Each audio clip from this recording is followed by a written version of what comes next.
Welcome friends, आज बात करेंगे पैर में होने वाले दर्द की। तलवे में होने वाले दर्द, हील पेन को समझेंगे कि उसके क्या कारण होते हैं और उससे कैसे बचा जाए, उसका क्या इलाज होता है। तलवे में होने वाले दर्द के काफ़ी सारे कारण हो सकते हैं। आज जो हम लोग डिस्कस करने वाले हैं वो टॉपिक है प्लांटर फैसाइटिस, जो सबसे कॉमन कारण होता है प्लांटर फैसाइटिस, जिसमें एक प्लांटर फैसिया होती है तलवे में, जिसमें सूजन हो जाती है इन्फ्लेमेशन के कारण और उसमें डिजनरेशन होता है। ठीक है, मैं सबसे पहले थोड़ा सा ये जो एड़ी में या तलवे में दर्द होता है उसके 5-6 जो कारण होते हैं पहले तो उसको मैं बता दूं संक्षेप में, उसके बाद फिर अपन प्लांटर फैसाइटिस को डिस्कस करेंगे। तो एक तो प्लांटर फैसाइटिस बड़ा कारण हो गया। इसके अलावा डायबिटीज़ में पेशेंट में न्यूरोपैथी होती है तो उसमें दर्द होता है, या कई बार यूरिक एसिड बड़ा हो जाता है तो उस केसेस में पेन हो सकता है। कुछ पेशेंट में रोमेटिक अर्थराइटिस के पेशेंट रहते हैं, उसमें आरए फैक्टर बढ़ा रहता है तो उनमें हो सकता है। और कई बार जो कैल्केनियम नीचे बोन होती है उसमें स्ट्रेस फ्रैक्चर हो जाता है, या उसके पीछे रेट्रोकैल्केनियम बर्साइटिस है उसमें इन्फ्लेमेशन हो जाता है। और कई बार जो एचिलिस टेंडन है उसमें अगर इन्फ्लेमेशन हो जाए, एचिलिस टेंडनाइटिस है, तो ऐसे 5-6 कारण होते हैं, पर सबसे बड़ा कारण होता है प्लांटर फैसाइटिस। तो आज हम लोग उसी के बारे में बात करेंगे। अगर किसी भी व्यक्ति के नीचे तलवे में दर्द हो रहा है, एड़ी में दर्द हो रहा है, तो ज़्यादातर चांस है कि प्लांटर फैसाइटिस होगा। अभी होता क्या है, जो नीचे तलवा होता है हमारा, ऐसा नीचे जैसे एड़ी हो गया, फिर ये तलवा है, इसमें एक फैसिया होती है, सॉफ्ट टिश्यू की फैसिया होती है। बेसिकली इसका काम होता है कि ये आर्च को सपोर्ट करना, मतलब हमारा जो भार होता है इस फैसिया इसको शॉक एब्जॉर्बर की तरह काम करती है। मतलब आपके पैर में ज़्यादा, हड्डियों में ज़्यादा प्रेशर ना पड़े, चोट ना लगे, उसके लिए फैसिया होती है प्लांटर फैसिया। अब इसमें अगर इन्फ्लेमेशन हो जाए तो इसको, और साथ में डिजनरेशन भी होने लगे, तो इसको हम लोग बोलते हैं प्लांटर फैसाइटिस।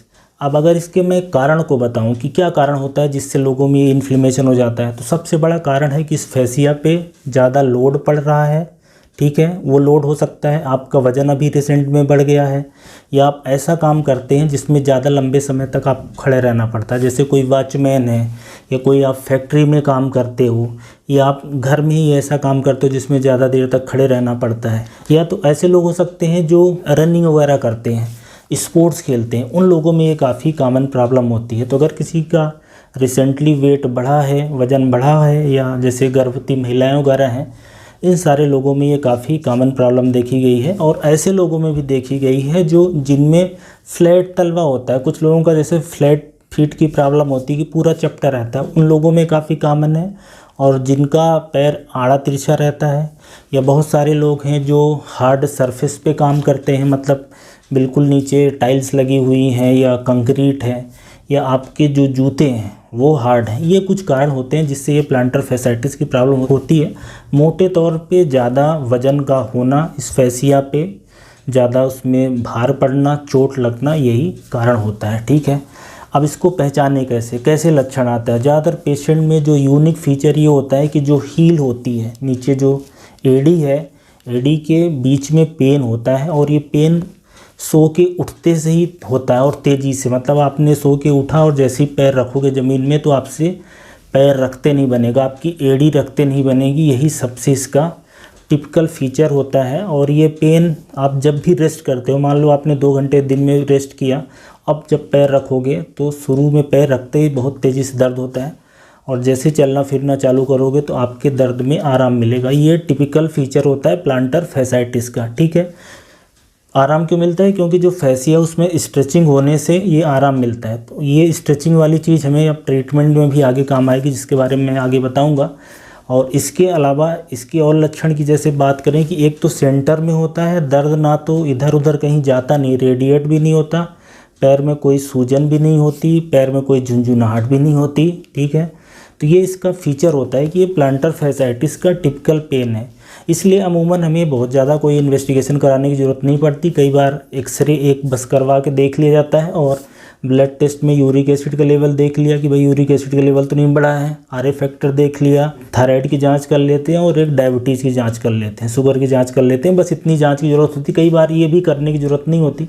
अभी मैं कुछ तरीके बताऊँगा, उससे ही आओगे तो ये प्रॉब्लम ठीक हो जाएगी। राइट, तो अब आते हैं कि ट्रीटमेंट क्या करें, इसका क्या इलाज होना चाहिए। तो सबसे पहली बात यह है कि अगर अभी रिसेंट में पेन हो रहा है, तेज़ है, तो थोड़ा आपको रेस्ट देना पड़ेगा। 1 हफ्ते 10 दिन जो आप एक्स्ट्रा एक्टिविटी करते हो, काम करते हो, उसमें थोड़ा पैर को रेस्ट दो। और इसके अलावा थोड़ी इसकी सिकाई करनी है, हमें बर्फ़ से करनी है, कम से कम 10-15 मिनट एक बार में, और दिन में 2-3 बार ऐसी करना है। या आप ठंडे पानी में अपने पैर डाल के रखेंगे तो यहाँ पे जो फेसिया के अंदर सूजन है वो सूजन थोड़ी सी कम हो जाएगी, इन्फ्लेमेशन कम हो जाएगा। तो इसके अलावा आप अपने जूते और चप्पल पे विशेष ध्यान दें कि जो सोल है वो सॉफ्ट होनी चाहिए। आजकल कुछ कंपनी बनाती हैं जो जूते सॉफ्ट होते हैं, तो ऐसे वाले आप जूते खरीद लें। और इसके अलावा आजकल सिलिकॉन पैड भी आता है, तो वो सिलिकॉन पैड भी खरीद सकते हैं। एक तो हील के लिए स्पेशली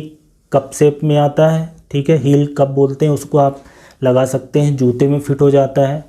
चिपकने वाली भी आती है, चप्पल पे चिपक भी जाती है। और बीच में जो आर्च है उस पे भी सपोर्ट के लिए आती है, सिलिकॉन पैड आता है। तो आर्च के लिए भी आता है, हील के लिए भी आता है, और पूरी की पूरी सोल आती है। तो इनमें से आप कोई भी ले सकते हैं। तो इससे क्या होगा कि जो शॉक एब्जॉर्प्शन का काम है वो आपका दोबारा से ये करने लगेगी और आपकी फेसिया को सपोर्ट मिलेगा। नंगे पाँव बिल्कुल ना चलें, पुराने जूते फेंक दें, नए जूते ले लें। हार्ड सरफेस पे चलने की कोशिश कम करें। घर में अगर टाइल्स वगैरह जैसे लगी है तो हमेशा नरम चप्पल पहन के ही चलें। ज़्यादा देर तक खड़ा रहने का काम है तो उसको थोड़े दिन के लिए अवॉइड करें, ठीक है।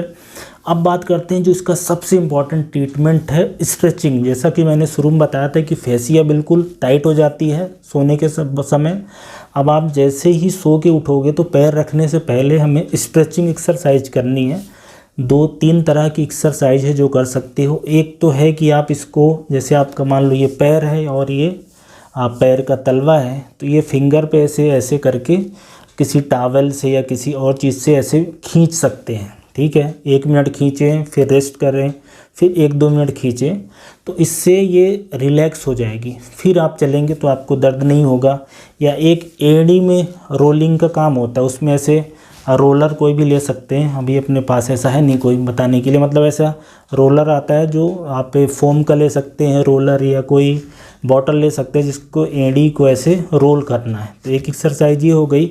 और ये हो सकती है कि आप अपने हाथ से ही ऐसे कर सकते हैं, ऐसे एक्सरसाइज, मतलब फिंगर को जो पैर की है उसको ऐसे स्ट्रेच कर सकते हैं। तो ये 3 एक्सरसाइज हैं, इसको करके फिर चलेंगे तो आपको दर्द नहीं होगा क्योंकि स्ट्रेचिंग हो जाएगी इसकी। और एक ऐसा भी कर सकते हैं कि सो के जब उठते हैं तो हील के बल नहीं, थोड़ा पंजे के बल चलें कुछ दूर, उसके बाद आपको आराम मिल जाएगा। और एक जो सबसे इम्पॉर्टेंट चीज़ है कि आप अपने वज़न को कम करें, वज़न को नियंत्रित करें और जूता अच्छा पहने।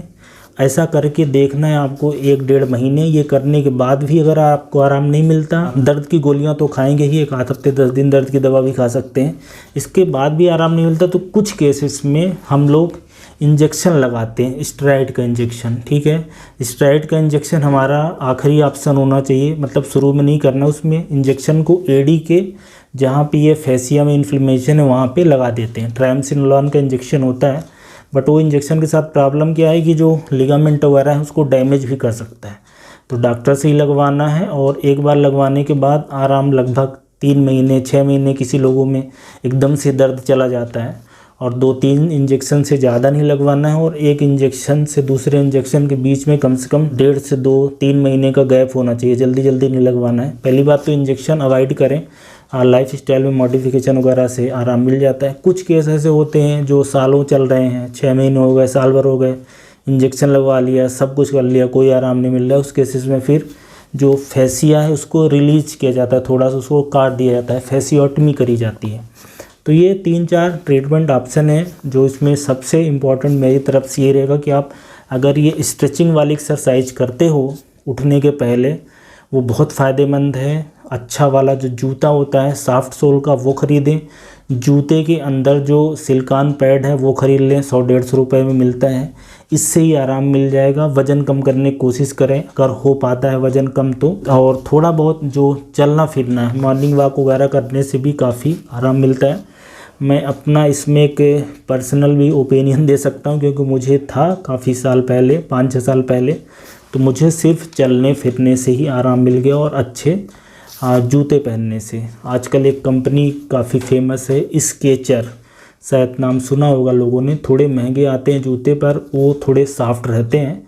और बाकी भी जो महंगी कंपनियां आती हैं कि नाइकी है, एडिडास है, इनके भी सॉफ्ट सोल के अच्छे आते हैं। बेसिकली मेरा कहने का मतलब है कि स्पोर्ट्स जो शूज़ होता है वो काफ़ी अच्छा रहता है। जो लेदर के जूते रहते हैं वो इसमें काम नहीं करते, वो उनसे ज़्यादा प्रॉब्लम होती है। तो आई थिंक कि जिसको भी अगर एड़ी में दर्द होगा तो अभी इसको कैसे हमें बचना है, क्या प्रॉब्लम है, ये सब के बारे में उनको आइडिया मिलेगा। और हो सकता है कि ये जो मैंने इलाज बताए हैं इनसे ही हो सकता है कि उनका इलाज हो जाए। अगर तब भी प्रॉब्लम रहती तो आप अपने डॉक्टर से कंसल्ट करें। Thank you so much.